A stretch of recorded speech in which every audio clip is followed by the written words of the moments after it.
नमस्कार, आप देख रहे हैं सब सच न्यूज और मैं हूं आपके साथ मुकुल। राजधानी दिल्ली में लगातार सियासी पारा अपने चरम सीमा पर पहुंचा जा रहा है। इसी बातचीत में आज हम पहुंचे हैं रिठाला विधानसभा के वार्ड नंबर 22 में, जहां पर कांग्रेस प्रत्याशी एडवोकेट सगुन भड़ाना जी हमारे साथ मौजूद हैं। इनसे बात करेंगे इनके चुनावी मुद्दों पर, क्या कुछ समस्याएं हैं इनके क्षेत्र में और किन समस्याओं के समाधान के साथ ये क्षेत्रवासियों के पास अपने वादों को लेकर वोट मांगने के लिए जा रही हैं। नमस्कार सगुन जी। बहुत बहुत नमस्कार और बहुत बहुत धन्यवाद आपका मुझे इस अच्छे से इंटरव्यू में इनवाइट करने के लिए। आपका प्रश्न भी मुझे बहुत पसंद आया है। आपने जैसे पूछा कि हम वार्ड नंबर 22 में हैं और यहाँ इस क्षेत्र की क्या क्या समस्याएं हैं, तो मेरी अभी तक की चुनाव की पदयात्राओं में, रैलियों में यही पता चला है कि सबसे बड़ा इशू, क्योंकि मैं भी इसी क्षेत्र की रहने वाली हूँ, तो सबसे बड़ा इशू जो रहा है वो है पार्किंग का इशू, लैंटर माफिया, आवारा पशुओं का जो इतना रुझान हो रहा है वो, और चौथा अब हमारा जो भ्रष्टाचार है, एमसीडी को कहा जाता है मोस्ट करप्टेड डिपार्टमेंट, और उसी को बदलने के लिए कांग्रेस पार्टी ने इस बार एमसीडी का मतलब जो बदलना चाह रही है वो बदलना चाह रही है मेरी चमकती दिल्ली से। तो उसी के साथ साथ मैं आई हूँ कांग्रेस प्रत्याशी बन के आने वाले एमसीडी चुनाव में, और मेरी अपने सभी व्यूअर्स से भी यही अपील है कि आप इस बार अगर अपनी एमसीडी को मोस्ट करप्टेड डिपार्टमेंट से मेरी चमकती दिल्ली बनाना चाहें तो आप डेफिनेटली कांग्रेस पार्टी को वोट करिए और हमारा पूरा समर्थन करिए। देखिए, अगर हम बात करें कैंडिडेट की, तो प्रत्येक व्यक्ति ये जानना चाहता है कि हमारा कैंडिडेट कैसा है, उसके बारे में सारी चीजें, उसका पॉलिटिकल कैरियर, उसकी एजुकेशन, सारी चीजें हर कैंडिडेट जो वोटर होता है वो जानना चाहता है, ताकि अपने कैंडिडेट को जिसको वो वोट डाल रहा है उसके बारे में अच्छे से और अधिक जानकर वो वोट डाल सके। तो अगर हम आपसे पूछें आपके पॉलिटिकल करियर के बारे में, जो कि जनता का सवाल है, तो आपका एक बार पॉलिटिकल करियर कब से शुरू हुआ और कैसे कैसे आप यहाँ तक आज कांग्रेस पार्टी, जो एक नेशनल पार्टी है, उसकी टिकट लेके आई हैं और कांग्रेस पार्टी की तरफ से, कांग्रेस पार्टी के चुनाव चिन्ह के साथ चुनाव को फाइट कर रही हैं। आपने जैसा ही कहा कि कांग्रेस पार्टी का चुनाव चिन्ह, तो आपको मैं बहुत प्राउडली बताना चाहूँगी, कांग्रेस पार्टी का चुनाव चिन्ह तो शायद जब बच्चे गुड्डे गुड़ियों से खेल रहे होते हैं, मेरे घर में हमेशा कांग्रेस पार्टी का जो चुनाव चिन्ह है वो बहुत प्रचलित रहा है। उससे मैं हमेशा से वाकिफ़ रही हूँ। मेरे जो फादर साहब हैं वो 30 साल उन्होंने अपनी लाइफ के कांग्रेस पार्टी को दिए हैं, और मैं भी पॉलिटिक्स से एसोसिएटेड रही हूँ। मोस्टली मैं सोशल वर्क से ज़्यादा एसोसिएटेड रही हूँ। एनएसयूआई के साथ बहुत एक्टिवली एसोसिएटेड थी, अपने कॉलेज की स्टूडेंट बॉडी से बहुत एक्टिवली एसोसिएटेड थी। एंड जैसे कि मैंने आपको बताया और आपको आपको सुनने में भी आया होगा कि मैं सबसे यंगेस्ट कैंडिडेट हूँ इस एमसीडी चुनाव में, तो मेरे पास एक बहुत लंबी लिस्ट नहीं है अपने पदों की, लेकिन उसी लिस्ट में मेरा सबसे पहले जो जुड़ा है वो है candidate of Indian national Congress. तो इसी के साथ मैं आगे और बढ़ना चाहूँगी और अपने पॉलिटिकल करियर को भी और एनहांस करना चाहूँगी with specific reference to social work, social development, and a very good representation of youth in politics. अगर हम बात करें तो आज जो यूथ है वो कहीं ना कहीं नशे की ओर भी आकर्षित होता है और कहीं ना कहीं उन दूसरी चीजों की तरफ आकर्षित आकर्षित होता है जो समाज के हित में नहीं होते और कहीं ना कहीं कानून के का उल्लंघन करते हैं। तो इसके बारे में क्या कहेंगे? आप एक यूथ हैं और कांग्रेस पार्टी से चुनाव भी लड़ रही हैं, तो ऑफ कोर्स मैं सबसे पहले तो मैं नौजवानों के ही तबके से जुड़ी हुई हूँ। सेकेंडली मैं इंडियन नेशनल कांग्रेस पार्टी की कैंडिडेट हूँ। थर्डली मैं एक एडवोकेट भी हूँ। और आपने बहुत सही कहा कि जैसे आजकल का जो यूथ है वो नशे और अदर सब्सटेंसेस की तरफ काफ़ी झुकाव में आ रहा है। उसी चीज़ को भी मैं थोड़ा सा बदलना चाह रही हूँ ताकि मेरे उम्र के और लोग मुझे देखें और शायद अगर उन्हें लगे कि मैं प्रेरणा के काबिल हूँ तो वो थोड़ा प्रेरित भी हों और कहें कि अगर वो अपने देश के लिए उनको कुछ मौका मिले करने का तो वो उस मौके को गंवाए ना, और उस मौके को अपने दोनों हाथों से पकड़े और उसका सबसे ज़्यादा उपयोग तरक्की के लिए करें, डेवलपमेंट के लिए करें। आपकी अगर शिक्षा की बात करें तो आपकी शिक्षा, प्रारंभिक जो शिक्षा है वो कैसी रही और आज तक का जो आपका पूरा अध्ययन है उसके बारे में एक बारी जनता को। मेरी शिक्षा काफ़ी होलिस्टिक रही है और मैं बहुत ही अपने आप को लकी मानती हूँ, क्योंकि मुझे हर सेक्टर में, मुझे स्कूल में भी ऑलराउंडर कहा जाता था। मैं एकेडमिक्स में भी अच्छी रही हूँ भगवान की दुआ से और अपने पेरेंट्स की दुआ से, और स्पेसिफिकली मैं स्पोर्ट्स भी काफ़ी अपना स्कूल को भी प्राउड फील कराया है, दिल्ली स्टेट को भी काफ़ी फील कराया है, क्योंकि मैंने दिल्ली को रिप्रेजेंट किया है लगातार 3-4 साल नेटबॉल और जूडो में, और दिल्ली टीम की कैप्टन भी रही हूँ। मैंने नेशनल गेम्स, जो हम कहते हैं इंडिया का ओलंपिक्स है, उस टीम की भी मैं उस टीम में भी रही हूँ, और उस टीम में भी मैं यंगेस्ट प्लेयर थी। तो वही कहना चाहूँगी कि मेरी एजुकेशन जो रही है प्राथमिक, वो स्कूल ही बहुत अच्छी रही। मैं आज यहाँ हूँ अपने गुरुओं की वजह से हूँ। फिर उसके बाद मैंने वकालत करने का निश्चय किया, और मैंने आईपी यूनिवर्सिटी से अपना डिग्री भी लिया, बीबीए एलएलबी का, और आगे मैं अब प्रैक्टिसिंग एडवोकेट हूँ। और जैसा कि आप सभी को पता है, एडवोकेट्स की एजुकेशन तो कभी खत्म होती ही नहीं है, एवर लर्निंग प्रोफेशन है, और आज भी सीख रही हूँ, आगे भी सीखती रहूंगी। यूथ की बात करी हमने, आपके एजुकेशन की बात करी, आपके पॉलिटिकल करियर की बात करी। आपने एक मुद्दा उठाया था स्टार्टिंग में ही, पार्किंग का लेकर। तो पार्किंग के कारण, जो अवैध पार्किंग, जो रोडों पर गाड़ियां खड़ी होती हैं, उनके कारण कई जगह ट्रैफिक जाम भी देखने को मिलता है। अब तक 15 साल से लगातार भारतीय जनता पार्टी शासन में थी, एमसीडी। तो उसने लगातार, अभी अगर कुछ दिनों पहले की बात करें तो एंक्रोचमेंट पे बहुत ज्यादा कार्य किया। तमाम उन जगहों पर एंक्रोचमेंट हटाई गई भारतीय जनता पार्टी की जहां पर लगी हुई थी, लेकिन फिर भी आज भी अगर हम वहां जाकर देखें तो आज भी दोबारा वो वहां पे लगी हुई है। तो इसके बारे में क्या कहेंगे, और अगर आप आती हैं तो इसको किस तरीके से देखेंगी?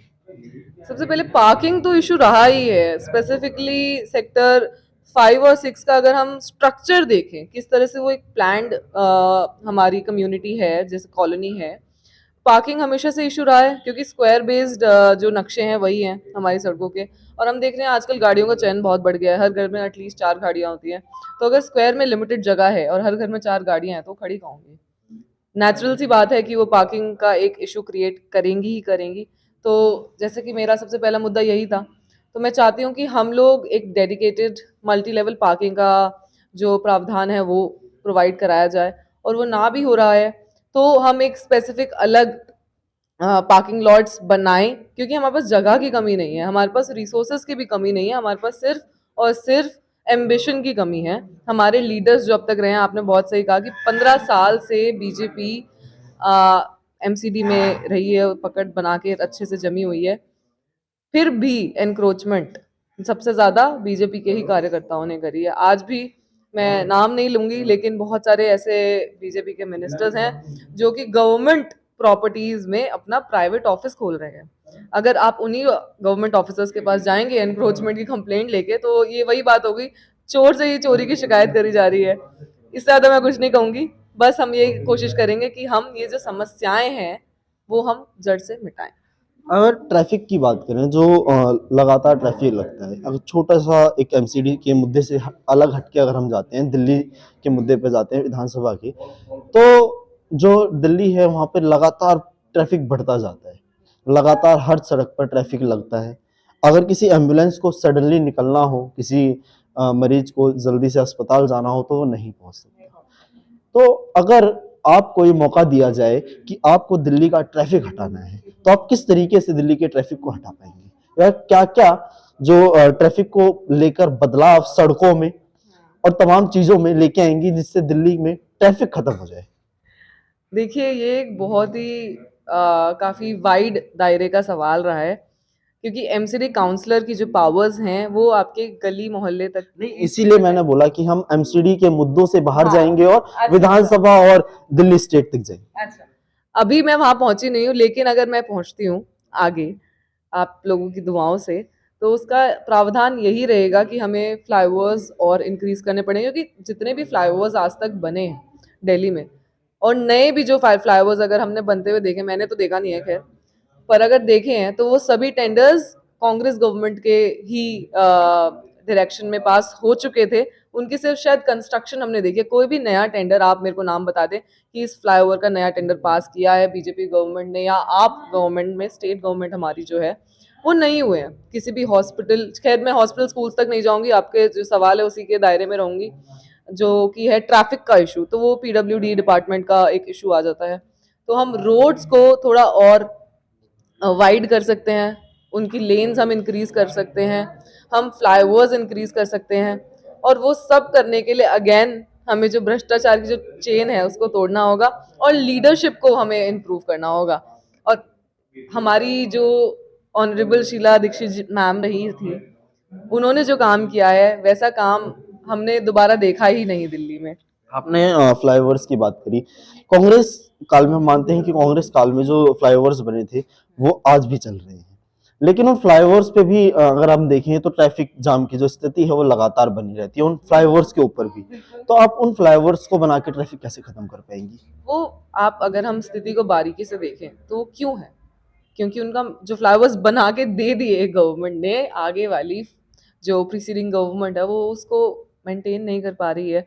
और अगर ट्रैफिक का जो फ्रीक्वेंसी है वो इंक्रीज हो रहा है तो हमें फ्लाईओवर्स के कंस्ट्रक्शन का फ्रीक्वेंसी भी इंक्रीज करना चाहिए। तो यहाँ हम देख रहे हैं कि हमारा जो डिमांड है वो बढ़ती जा रही है, लेकिन सप्लाई जो चेन है, जो कंस्ट्रक्शन चेन है, वो उसके में कोई डेवलपमेंट नहीं हो रहा है। हमें वो डेवलपमेंट करना बहुत जरूरी है। तो उस डेवलपमेंट को आप किस तरीके से कर हम और पाएंगे? टेंडर्स पास करें रादर देन। अब आप, अगर मैं आपको एक आंकड़ा बताऊं, अभी अभी मेरी नजर में ये आंकड़ा आया है कि किस किस सरकार ने कितनी नई सरकारी कंपनियां खोली और कितनी सरकारी कंपनियां बंद कराई। तो जो हमारी प्रेजेंट बीजेपी गवर्नमेंट है सेंटर में, उन्होंने शून्य मात्रा में नई सरकारी कंपनियां खोली हैं और 23 सरकारी कंपनियां बंद करा दी गई हैं। तो ये एक छोटा सा एग्जाम्पल है। मोदी जी का तो नारा है मैं देश नहीं बिकने दूंगा, और आप बोल रही हैं उन्होंने देश बेचा। यही तो कैच है। हम लोग को लगता है, हम लोग ना बहुत मेरे, अब मैं जैसे चुनाव भी लड़ रही हूँ, मेरा ये पहला चुनाव है, और मुझे मेरे सीनियर्स ने भी एक बहुत अच्छी बात बताई कि जो जनता देखती है ना, जनता उसे ही बिलीव करती है। जनता इतना कष्ट या तो उठाती नहीं है, या हमारे जो नेता है वो उठाने देते नहीं है कि उस बात की तह तक पहुंचे। अब जो आपको कोई इंसान, मैं भी अगर आपको कुछ कह रही हूँ, मैं ये नहीं कह रही आपको जो मैंने कह दिया वो पत्थर की लकीर की तरह मान ले। मैं तो ये कह रही हूँ आप तहकीकात करें, जो मैंने आपको आंकड़ा बताया उसको आप उस पर रिसर्च करें, उसको खुद खोजें कि क्या मैंने जो कहा है वो सच है। हम हर चीज जो बोल दिया जाता है, जो व्हाट्सएप यूनिवर्सिटी के थ्रू हमारे को जो भी एजुकेशन दे दी जाती है, उसी को ही लेकर अगर हम आगे चलेंगे तो भाई बेड़ा गर्क ही हो जाना है हमारे देश का। लेकिन अगर हम इतने अवेयर हो जाएं, हर इंसान अपना एक जो एक्यूमेन आईक्यू है उसको थोड़ा सा अप्लाई करे कि अगर किसी सरकार ने, हमारे ऑनरेबल प्राइम मिनिस्टर ने भी अगर एक बात कही है कि मैं देश नहीं बिकने दूंगा, आप देखिए तो सही कि देश कितना बचा है जो बिका नहीं है। एक बार देखिए, आपको जवाब खुद मिल जाएगा। अब हम दोबारा एनसीडी के मुद्दे पे आते हैं। देखिए, कांग्रेस पार्टी लगातार, अगर हम पिछले कुछ चुनावों की बात करें तो लगातार कांग्रेस पार्टी का जो वोट बैंक है वो कम होता जा रहा है। कहीं ना कहीं कांग्रेस पार्टी के जो कार्यकर्ता हैं आज वो भी कांग्रेस पार्टी को वोट देने से झिझकते हैं।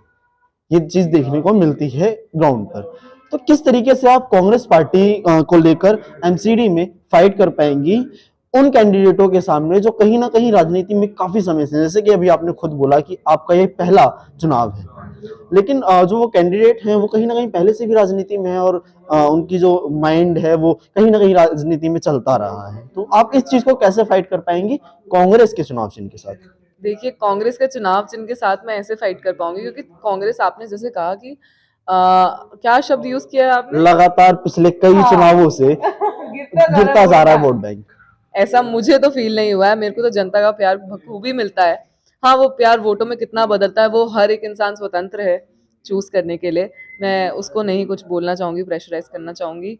पर मैं आपको ये जरूर बताऊंगी कि कांग्रेस जिनके दिलों में बसी हुई है ना, वो बसी रहेगी, क्योंकि वो लोग उन लोगों ने कांग्रेस को तब से देखा है जब से कांग्रेस ने हमारे देश को आजाद कराया है। और आज भी जब हमारे ही देश में डेमोक्रेसी का झंडा लेकर जो हमको गुलामी के कड़ियों में बांध रहे हैं ना लोग, उनको भी देख रहे हैं। तो कांग्रेस को मिटाना आसान नहीं है। सबसे पुरानी पार्टी है, सबसे ज्यादा कहते हैं ना धरती में जिसकी जड़ें सबसे ज्यादा है वो कांग्रेस पार्टी ही है। बीजेपी कब आई है? 2014 में आपने पहली बार नाम सुना था नरेंद्र मोदी जी का। उससे पहले हमने सिर्फ एक ही बार नरेंद्र मोदी जी का नाम सुना था, वो था गोधरा राइट्स में। खैर, मैं उस इश्यू में नहीं जाना चाहूंगी। बस मैं आपको यही कहना चाहूंगी कि कांग्रेस ने काम हमेशा किया है, करती रहेगी और आज भी करेगी। कांग्रेस पार्टी के जो लीडर हैं राहुल गांधी जी, वो अभी एक वो चला रहे हैं, एक पद यात्रा कहें या फिर भारत जोड़ो यात्रा के नाम से एक यात्रा चला रहे हैं। उस यात्रा के बारे में क्या कहेंगे आप? क्या लगता है आपको, भारत टूट गया है जो वो इस तरीके की एक योजना लेके आए हैं, या उनका कहने का तात्पर्य क्या है कि भारत जोड़ो, कहना क्या चाहते हैं वो इस लाइन से? तो फर्स्ट ऑफ ऑल आपने कहा कि राहुल गांधी जी जो भारत जोड़ो यात्रा लेकर निकले हैं, उसका क्या तात्पर्य है? उसका तात्पर्य यही है कि कांग्रेस एक वही पार्टी इकलौती पार्टी रही है जिसने जात पात धर्म जेंडर उम्र इस सब पे बांटा नहीं है हमारे देश को। और बाकी बहुत पार्टीज आई हैं जिन्होंने बहुत धर्म के नाम पे कास्ट के नाम पे देश को बस बांटने की कोशिश की। अब आप कह रहे हैं वोट बैंक गिरा है, हमारा वोट बैंक गिरा है। हमारा वोट बैंक नहीं गिरा है, हमारा वोट बैंक बांटा गया है, जो कि धर्म के नाम पे बांटा गया है। और किसने बांटा है? एक कट्टर सोच लेकर आप आती है एक पार्टी और कहती है कि एक पर्टिकुलर सेगमेंट एक पर्टिकुलर धर्म खतरे में है। किसके खतरे में है? हम कौन से खतरे में? हम तो सिर्फ भ्रष्टाचार के खतरे में है। अगर ग्राउंड में देखा जाए तो जब से आम आदमी पार्टी आई, आम आदमी पार्टी का गठन हुआ, आम आदमी पार्टी बनी, उसके बाद सत्ता में आई, तब से लेकर अब तक जो कांग्रेस है वो कहीं ना कहीं उसका वोट बैंक गिरता ही जा रहा है। तो आप जिस तरीके से भी आपने धर्म वाली बात कही, वो कहीं ना कहीं दूसरी पार्टी के ऊपर जा रहा है मुद्दा। तो इस चीज को कैसे देखेंगी? आम आदमी पार्टी धर्म की राजनीति कर रही है, कोई और पार्टी? बिल्कुल, आपको सबको पता है कि धर्म की राजनीति कर कौन रहा है। आपने जैसे कहा कि कांग्रेस का वोट बैंक फिर गिर रहा है, मैं तो कह रही हूँ कांग्रेस का वोट बैंक नहीं गिर रहा है, वो बांटा जा रहा है और हम वापस ला रहे हैं अपना वोट बैंक। धीरे धीरे लोगों को समझ आ रहा है। देखिए, चेंज सबको चाहिए होता है। कांग्रेस ने बहुत साल अपने दिए इस देश को, जनता ने कहा चलिए हम दूसरी पार्टी को मौका देते हैं और जनता का जो भी निर्णय है वो हमारी सर आंखों पर है। तो एक और नई पार्टी आई, लेकिन अब देश ने बहुत जल्दी, थैंकफुली बहुत जल्दी ये भी रियलाइज कर लिया है कि ये भी पार्टी हमारा कुछ उद्धार करने तो आई नहीं है। इनफैक्ट उन्होंने तो हमें और धर्म के नाम पे बांट दिया है। तो जो हमारे राहुल गांधी जी हैं, उन्होंने अपनी जो मुहिम निकाली है, जो यात्रा निकाली है भारत जोड़ो यात्रा, वो इसी चीज पर बेस्ड है कि जहां जहां हमारे टुकड़े करे जा रहे हैं इंटरनली, उनको हम समेट कर साथ में आगे बढ़े। आपने एक शब्द बोला भी यहाँ पर, ये भी पार्टी, आपने शब्द यूज किया कि ये भी पार्टी जो है हमारा कुछ उद्धार नहीं करने वाली है। तो कहीं ना कहीं आपको लगता है कि कांग्रेस के प्रति भी लोगों की सोच इस प्रकार से जा रही थी कि कांग्रेस हमारा उद्धार नहीं करेगी? क्योंकि कांग्रेस पहले दिल्ली की सत्ता में कांग्रेस थी, ठीक है। उस विषय पे अगर हम बात करें तो आपने भी एक शब्द यूज किया, ये भी वाला, ये भी आम आदमी पार्टी दो के लिए। पार्टीज आई है ना, आम आदमी और बीजेपी। अब पहले बीजेपी आई सेंटर में, कुछ दिनों बाद आप आ गई, लेकिन उन्हें समझ आ गया इन दोनों में से या ना तो ये पार्टी हमारा कुछ उद्धार करने वाली है, ना आप। उससे पहले की अगर हम बात करें तो उससे पहले तो कांग्रेस पार्टी सत्ता में थी। सेंटर की बात करें, सेंटर की बात करें या फिर दिल्ली की, आप भी एक फ्री कंट्री में रहते हैं, मैं भी एक फ्री कंट्री में रहती हूँ। मैं तो वही कह रही हूँ कि जनता को तो हक है बदलाव का। जनता ने बदलाव किया, दो नई पार्टीज लेकर आए। कांग्रेस ने कहा जी आप देखिए हम तो अपना कार्य अभी भी कर रहे हैं, पहले भी कर रहे थे, आगे भी करेंगे।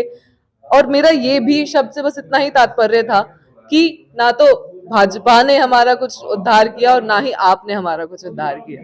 अच्छा, उससे आपका कांग्रेस को लेकर कोई तात्पर्य नहीं? देखिए, मैं तो अभी तक भी एक भी इंसान से नहीं मिली हूँ जिसने मुझे ये कहा है कि ना तो शीला दीक्षित जी ने कोई काम किया, ना उससे पहले हमारे जितने भी राष्ट्रीय नेता रहे उन्होंने कुछ काम किया।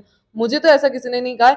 हाँ, एक दो पार्टीज बहुत बड़ा एडवर्टाइजमेंट पीआर ग्रुप लेकर आई और उन्होंने अपना काम हाईलाइट करने के बजाय किसी और का पब्लिक इमेज डिस्ट्रॉय करने की कोशिश की, ठीक है, और उसके बेसिस पर वोट्स बटोरे।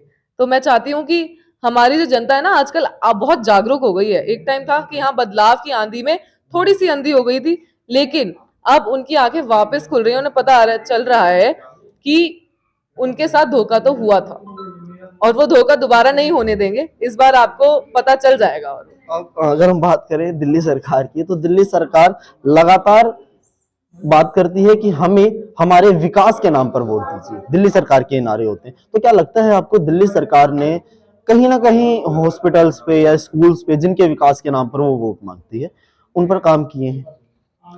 एजुकेशन सिस्टम, अगर दिल्ली की बात करें, एजुकेशन सिस्टम मैं दोनों, हेल्थ और एजुकेशन दोनों सिस्टम्स की बात करना चाहूंगी, क्योंकि दोनों बहुत अनिवार्य हैं हमारे लिए।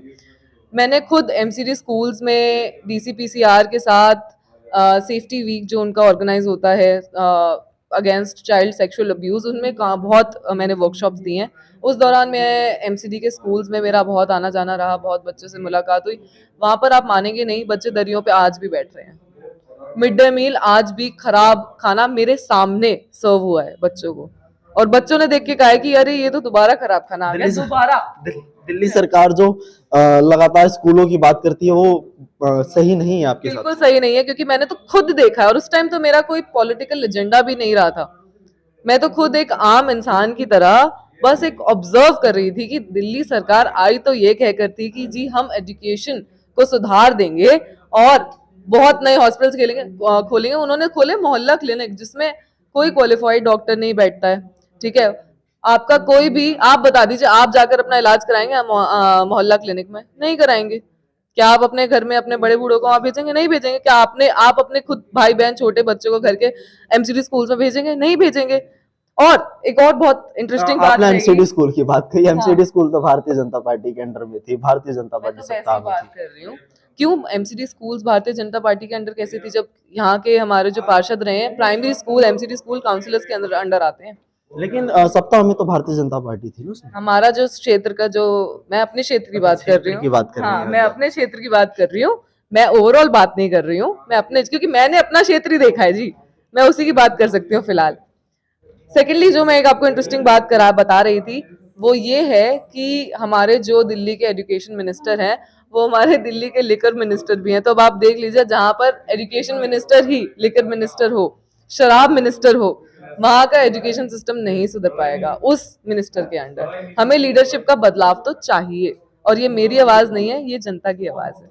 अगर हम बात करें सिर्फ आखिरी में, तो क्या कहना चाहेंगी आप जनता से? इस बार जो एमसीडी इलेक्शन है, इस एमसीडी इलेक्शन को लेकर जनता क्या कुछ मुद्दे देखकर वोट डाले? जनता, सबसे पहले तो मैं अपने ऑपोजिशन की बात करूंगी। भाजपा और आप अपने नेशनल लीडर्स के नाम पर वोट मांगते हैं, तो मैं जनता को सिर्फ यही रिमाइंड कराना चाहूंगी कि आप नेशनल लीडर्स, उनकी इमेजेस को देखते हुए अपना एमसीडी काउंसलर मत चुनिए। आप अपना एमसीडी काउंसलर अपने एमसीडी काउंसलर की इमेज को देखकर चुनिए, उसकी कैपेबिलिटीज को देखकर चुनिए, ना कि हमारे। मैं ये भी नहीं कहूंगी कि अगर आपको राहुल गांधी के फैन है आप, या राहुल गांधी जी से आप बहुत प्रसन्न है, तो आप मुझे बस अपनी आंखें बंद करके चुन लीजिए। नहीं, आप मुझे भी उसी कटघरे में खड़ा रखिए जिसमें आप बाकी कैंडिडेट्स को खड़ा करेंगे, और उसके बाद अपना एक इन्फॉर्म्ड चॉइस बनाइए। बस मेरी यही अपील है जनता। कल आपने एक इंटरव्यू में ये कहा था कि आप अपने वार्ड की सबसे ज्यादा क्वालिफाइड प्रत्याशी के रूप में है, लेकिन अगर हम वहीं भारतीय जनता पार्टी के जो प्रत्याशी हैं उनकी बात करें, तो उनके नाम के आगे डॉक्टर लगता है। तो इस बारे में आप क्या कहेंगे? इस बारे में मैं ये कहूंगी कि मेरे सूत्रों के हिसाब से वो एक न्यूट्रिशनिस्ट है, वो एक डायटिशियन है, और मेरी नॉलेज के हिसाब से जो न्यूट्रिशनिस्ट होते हैं और जो डायटिशियंस होते हैं, वो DT लगाते हैं, DR नहीं लगाते। DR डॉक्टर्स लगाते हैं, MBBS डिग्री होल्डर्स लगाते हैं। और मुझे नहीं लगता कि उनके पास MBBS डिग्री, अगर है तो ला दें। और एक और चीज, डॉक्टर्स PhD होल्डर्स भी लगाते हैं। अगर उनके पास कोई PhD डिग्री है तो भी वो जनता को साफ साफ बता दे, क्योंकि मैंने भी एक इंटरव्यू देखा था जिसमें उनसे उनकी क्वालिफिकेशन के बारे में पूछा गया था, और उन्होंने बहुत करने के बाद कहा कि मैं एक न्यूट्रिशन और हेल्थ एक्सपर्ट हूँ। तो अगर मुझसे आप मेरी क्वालिफिकेशन पूछेंगे, तो मैं ये नहीं कहूंगी कि मैं एक एडवोकेट हूँ, मैं ये कहूंगी कि मेरे पास BBA LLB की डिग्री है, राइट? तो बस इसका जवाब यही है, और इसलिए मैं खुद को कहती हूँ कि मैं मोस्ट क्वालिफाइड कैंडिडेट हूँ। जितने भी कैंडिडेट्स हैं, आपने सिर्फ बीजेपी का ही जिक्र किया, तो मैं भी सिर्फ बीजेपी पे ही बात खत्म करूंगी, बाकी कैंडिडेट्स की क्वालिफिकेशंस पर नहीं जाऊंगी, क्योंकि उनकी क्वालिफिकेशंस का तो कोई हिसाब है ही नहीं मेरे पास, ना उनके खुद के पास होगा। माफी चाहती हूँ ऐसा कहने के लिए, बट जनता को साफ साफ चीजें सब स्पष्ट शब्दों में बतानी बहुत जरूरी है। तो ये थी हमारे साथ एडवोकेट सगुन भड़ाना जी, जिनको आपने सुना, जिन्होंने लगातार एमसीडी में चल रहे तमाम वादों और तमाम उन भ्रष्टाचारों की बात कही है हमसे। और कहीं ना कहीं लास्ट में अगर बात करें, तो भारतीय जनता पार्टी से जो प्रत्याशी हैं उनके डॉक्टर लगाने पर भी इन्होंने एक व्यंग कसते हुए बात कही है। तो इसी के साथ आप अपनी कमेंट बॉक्स में राय जरूर दीजिएगा कि आपकी क्या राय है एडवोकेट शगुन भड़ाना जी को लेकर, और इस बार आप एमसीडी में किसकी सरकार चाहते हैं, कमेंट बॉक्स में जरूर बताइएगा। वीडियो अच्छी लगी हो तो वीडियो को ज्यादा से ज्यादा शेयर कीजिएगा और चैनल को सब्सक्राइब करना बिल्कुल ना भूलिएगा। इसी के साथ मैं मुकुल, सब सच न्यूज के लिए।